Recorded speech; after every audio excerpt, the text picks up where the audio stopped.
Hello दोस्तों, स्वागत है मेरे चैनल पर कर की दस्तक। मैं अपने गांव में घर बनाने का काम करता था। दिहाड़ी मुझे मिलती थी 300 रुपया। मैं और मेरी बीवी और मेरे 2 बच्चे रहते थे। एक दिन मेरी बीवी मुझसे कहती है कि जो तुम कमा के लाते हो उससे हमारे घर का खर्चा नहीं चलता है। मुझे भी ये सब सुनकर थोड़ा खराब लगने लगा। मैं भी सोचा कि ये काम छोड़कर मैं दूसरा काम धर लूँगा। मेरे गांव पे एक मेरा दोस्त था जिसका नाम था राज। वो मार्बल मिस्त्री था। उसकी काम अच्छा खासा था। दिन में वो कम से कम 1,000 रुपये तक कमा लेता था, क्योंकि वो मार्बल मिस्त्री था। मैं उससे एक दिन उसके काम के बारे कुछ बात कर रहा था कि राज, मुझे भी मार्बल का काम करना है, तो मुझे क्या करना पड़ेगा। तो उसने कहा कि अभी तो तुझे लेबर में काम करना पड़ेगा, तो काम सीख जाएगा तो कम से कम 500 रुपया मिलेगा। मैंने सोचा कि अभी कितना मिलेगा।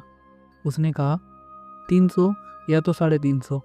मैंने कहा मुझे तो 300 रुपया वहाँ भी मिलता है, मुझे यहाँ कुछ बढ़ा कर दे, मैं काम करना चाह रहा हूँ, मेरे घर खर्चा नहीं निकल रहा। उसने कहा ठीक है, मैं तुम्हें 350 रुपया दूंगा।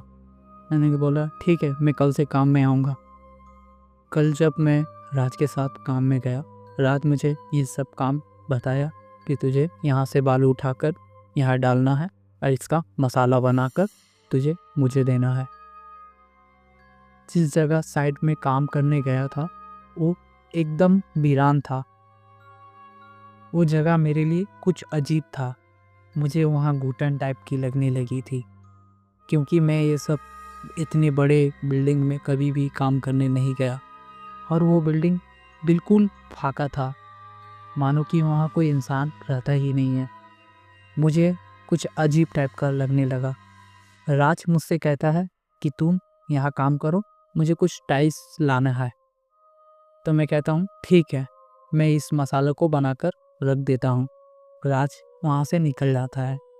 मैं भी सोचता हूँ जब तक वो आ रहा है तब तक मैं इस फ्लैट के रूम सबको देखता हूँ।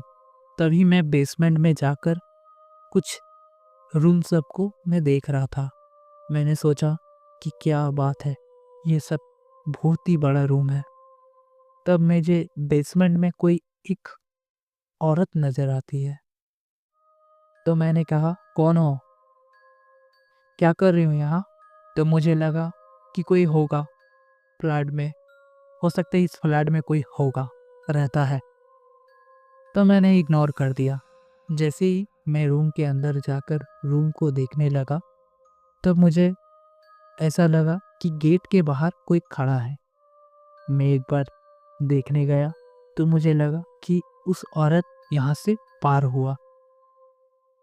तो मैं ये सब देखकर थोड़ा डरने लगा, क्योंकि वो बेसमेंट के सबसे पीछे की एक खाली रूम है, वहाँ से उसे निकलते हुए मैंने देखा था। उसने मेरा पीछा करते हुए इस रूम के गेट के बाहर क्या कर रहा था। मुझे थोड़ा डर लगने लगा, क्योंकि उस फ्लैट में कोई भी नहीं रहता था। मुझे राज कहा था कि इस फ्लैट में बेसी भटकना नहीं। राज की बात से मुझे याद आता है कि इसी फ्लैट में एक औरत ने अपनी आत्महत्या कर ली थी, अपने आप को जलाकर और फ्लैट के ऊपर से कूद गई थी। राज ने कहा मुझे कि इस जगह पर आना जाना मत करना, और मैं ये भूल कर रहा हूँ। मुझे उसकी बात याद करके मैंने सोचा कि मैं अपने काम के जगह में ही जाकर बैठता हूँ और राज का इंतज़ार करता हूँ। मैं जैसे ही वहाँ से निकलने लगा, तब मैंने देखा मेरे ठीक बाएं साइड के रास्ते बने बेसमेंट में उस औरत को मैंने फिर देखा। तब मैं भागने की कोशिश कर रहा था, क्योंकि मुझे बहुत ही डर लगने लगा था। जैसे ही मैं भागने की कोशिश कर रहा था, वैसे ही औरत ने मुझसे कहा, तुम यहाँ से नहीं भाग पाओगे। तब मैं और भी ये सब सुनकर भागने लगा। अब मुझे कुछ और भी डर टाइप का लगने लगा था, क्योंकि मैं सोच रहा था ये सब मेरे साथ क्या हो रहा है। अब मैं जब यहाँ से निकलूँगा तब मैं ये काम नहीं करूँगा, क्योंकि राज अभी कम से कम यहाँ 10 दिन काम करने वाला है। क्या पता मेरे साथ 10 दिन में कुछ अनहोनी ना हो जाए। मैं भागकर जब अपने काम के साइट पर पहुंचा तो मैंने देखा राज वहीं मुझे खोज रहा है। मैंने राज को ये सब बात बताया। राज मुझसे कहता, ये सब कुछ नहीं है, मैंने तो तुझसे मजाक किया था। तो मैंने कहा, पर मेरे साथ जो हुआ मैं उसको लेकर मजाक में नहीं हूँ। राज मुझसे कह रहा है चल काम करके जल्दी निकलते हैं, 5 बजने वाला है। और मैंने सोचा ठीक है चलो, थोड़ा ही काम बाकी है और मैं निकल जाऊंगा तो कल से नहीं आऊँगा। जैसे तैसे मैं और राज काम को जल्दी ख़त्म करते हैं और वहाँ से निकल जाते हैं। राज अपने बाइक से अपने घर के लिए निकल जाता है और मैं साइकिल से अपने गांव पर जाता हूँ, क्योंकि मुझे गांव पर साइकिल चलाकर जाना पड़ता है। मेरे पास कोई बाइक नहीं था, मुझे सुनसान रास्ते से जाना पड़ता है। तभी मैंने सोचा कि इस रास्ते से जाऊंगा तो बहुत लेट लगेगा, थोड़ी जंगल वाले रास्ते से चले जाता हूँ तो आज जल्दी पहुँचूँगा। जब मैं एक तालाब के पास पहुँचा तो मुझे महसूस हुआ कि मेरे पीछे कोई है, या तो मेरा कोई पीछा कर रहा है। मैंने अपने साइकिल रोककर देखा तो वहाँ कोई नहीं था। मैं चारों तरफ घूर कर देखा, वहाँ सच में ही कोई नहीं था। तब मैंने सोचा चलो जल्दी यहाँ से निकल के अपने घर पहुँचता हूँ। फिर मैं जैसे ही अपने साइकिल पर चढ़ता हूँ तो मुझे उसी औरत की आवाज़ आती है, मुझसे कह रही है।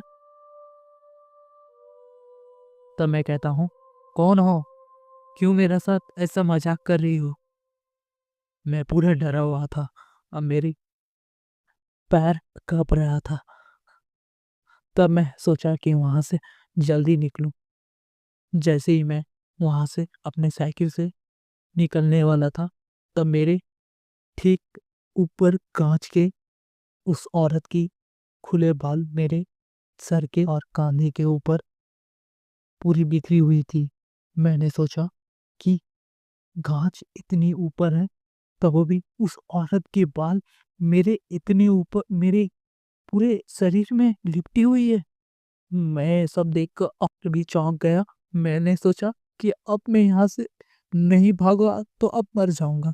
जैसे तैसे मैंने वहाँ से निकल गया और जैसे ही मैं अपने गांव के उस मंदिर के पास पहुंचा जहाँ हनुमान जी की एक मंदिर हो, वहाँ जाकर मैं रुक गया। जैसे ही सुबह हुआ मैं अपने घर पहुंचा। मैं अपनी बीवी को ये सब बात बताया तो मेरी बीवी मुझसे कहता है कि कुछ पैसे के लिए मैं तुम्हें नहीं खोना चाह रहा हूँ, तुम वही काम करो जिससे हमारा घर का खर्चा चल जाता था।